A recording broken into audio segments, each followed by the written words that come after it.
వేలకు మందికి బాప్తిస్మాలు ఇచ్చి సంఘాలు కట్టి ఆ మందిరాలు చూసిన తర్వాత నీ ఎడల దేవుని ఉద్దేశం ఎలా ఉందని మేము ఊహించలేదు బిడ్డ. నా తల్లిదండ్రులు కళ్ళతో చూసి సంతోషించి ఇట్టంటి కొడుకు నా కడుపును పెట్టి చాలు జీవితానికి ధన్యం అని చెప్పి ప్రాణాన్ని ఇడిచారండి. మా అమ్మ నాన్న కూడా ఇట్టంటి కొడుకు నా కడుపును పుట్టాడు. కానీ నా ఎడల ఉద్దేశం ఉన్నట్టు నాకే తెలియదండి, నాకు తెలియదు.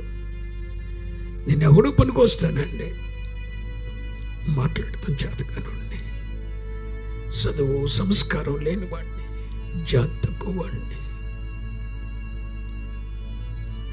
జ్ఞానం తక్కువ వాడిని, అన్నీ తక్కువే. ఏంటి నాకు ఒకవేళ ప్రభువైన యేసుక్రీస్తు నా జీవితంలో లేకపోతే నిరుపయోగమైన వ్యక్తి ప్రపంచంలో ఎవడున్నాడండి?